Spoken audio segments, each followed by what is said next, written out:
ดุดีบทที่23เรื่องพระเจ้าทรงเป็นผู้เลี้ยงแกะที่เอาใจใส่และทรงเป็นผู้นำทางที่เชื่อถือได้เราต้องติดตามพระเจ้าและเชื่อฟังพระองค์พระองค์ทรงเป็นความหวังเดียวของเราที่จะมีชีวิตและความปลอดภัยนิรันดร์ผู้ประพันธ์กษัตริย์ดาวิดองค์พระผู้เป็นเจ้าทรงเลี้ยงดูข้าพเจ้าดั่งเลี้ยงแกะข้าพเจ้าจะไม่ขัดสนพระองค์ทรงให้ข้าพเจ้านอนลงในทุ่งหญ้าเขียวสดพระองค์ทรงนำข้าพเจ้ามายังริมน้ำอันสงบพระองค์ทรงฟื้นฟูจิตวิญญาณของข้าพเจ้าพระองค์ทรงนำข้าพเจ้าไปในทางชอบธรรมเพื่อเห็นแก่พระนามของพระองค์แม้ข้าพระองค์เดินผ่านหุบเขาเงาแห่งความตายข้าพระองค์จะไม่หวาดกลัวความชั่วร้ายใด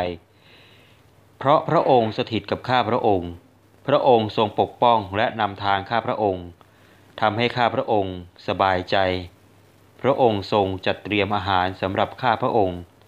ต่อหน้าศัตรูทั้งหลายของข้าพระองค์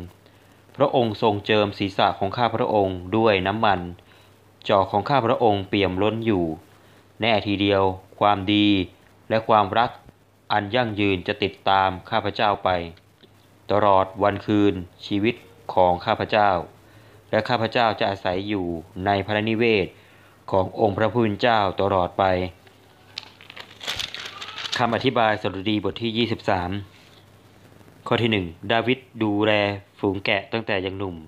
1ซามูเอลบทที่16ข้อ10ถึง11เขาจึงใช้ประสบการณ์ของตนเองบรรยายถึงพระเจ้าในฐานะผู้เลี้ยงแกะต้องพึ่งพาผู้เลี้ยงทุกอย่างทั้งเรื่องอาหารการนำทางและการปกป้องจากอันตรายพันธสัญญาใหม่เรียกพระเยซูว่าคนเลี้ยงแกะที่ดียอห์นบทที่10ข้อที่11องค์พระผู้เลี้ยงผู้ยิ่งใหญ่ฮีบรูบทที่13ข้อที่20และหัวหน้าของผู้เลี้ยงทั้งปวง1เปโตรบทที่5ข้อ4เมื่อพระองค์ทรงเป็นผู้เลี้ยงที่ดีเราก็เป็นแกะของพระองค์เราไม่ใช่สัตว์ที่ตื่นตระหนกหรือไม่มีปฏิกิริยาโต้ตอบอะไรเลยแต่เป็นผู้ตามที่เชื่อฟังและมีสติปัญญาพอที่ติดตามผู้ซึ่งจะนำเราไปในทิศทางและสถานที่ที่ถูกต้องสดุดีบทนี้ไม่ได้เน้นความเป็นสัตว์ของแกะทั่วไปแต่เน้นที่ความเป็นสาวกของผู้ติดตามเมื่อคุณรู้จักผู้เลี้ยงที่ดีก็จงตามพระองค์ไปเมื่อเรายอมให้พระเจ้าพระผู้เลี้ยงทรงนำเราจะอิ่มใจแต่เมื่อเราตัดสินใจทำบาปเราก็เลือกทางของเราเองและไม่อาจโทษพระเจ้าได้เมื่อเกิดอะไรขึ้นผู้เลี้ยงของเรารู้จักทุ่งหญ้าเขียวสดและริมแม่น้ำอันสงบที่จะช่วยฟื้นฟูเราได้เราจะไปถึงที่นั่นได้ก็ต่อเมื่อเราติดตามพระองค์ด้วยความเชื่อฟังหากเราไม่ยอมให้พระผู้เลี้ยงทรงนำก็เท่ากับเราปฏิเสธผลประโยชน์ของตัวเองเราต้องจำความจริงข้อนี้ไว้ให้ดีเมื่อเราถูกทดลองให้เลือกทางของเราเองแทนที่จะติดตามพระเจ้าความตายแผ่เงามืดอันน่ากลัวปกคลุมเราเพราะเราทำอะไรไม่ได้เลยเมื่อเผชิญกับความตายเราอาจต่อสู้กับศัตรูอื่นๆได้ไม่ว่าจะเป็นความเจ็บปวด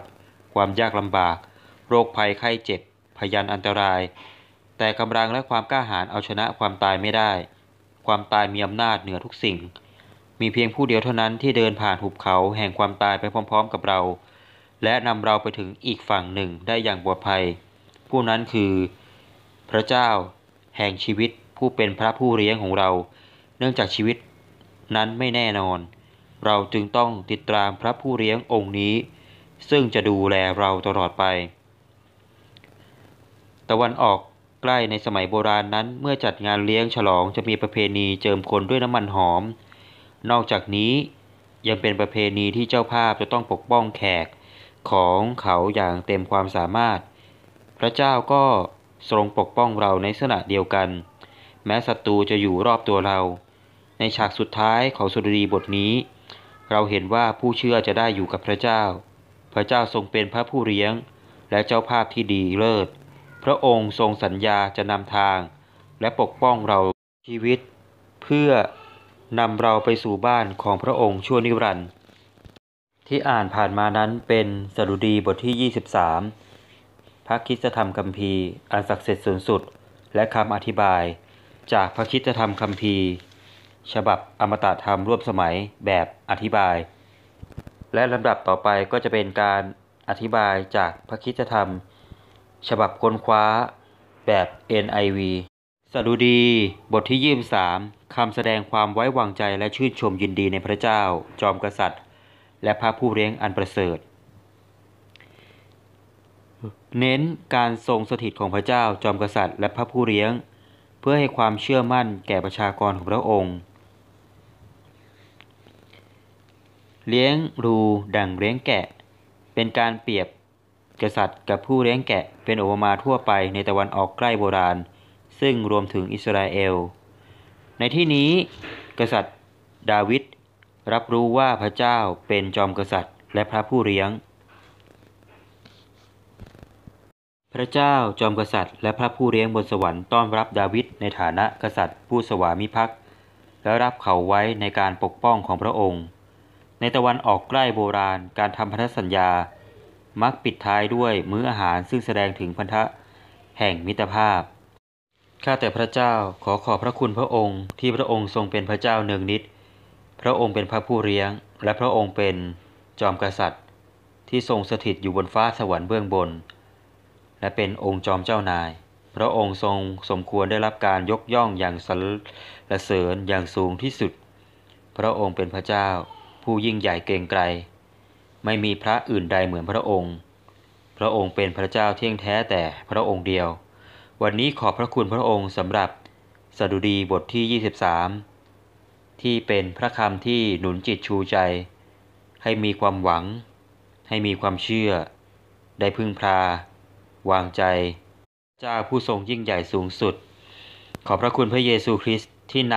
ำความรักความเมตตาของพระเจ้ามาสู่คนบาปในโลกนี้และโดยเฉพาะข้าพระองค์ขอให้ผู้ที่ได้ฟังพระธรรมสดุดีนั้นมีความสุขมีสันติสุขของพระเจ้าครอบครองจิตใจด้วยความเชื่ออาเมน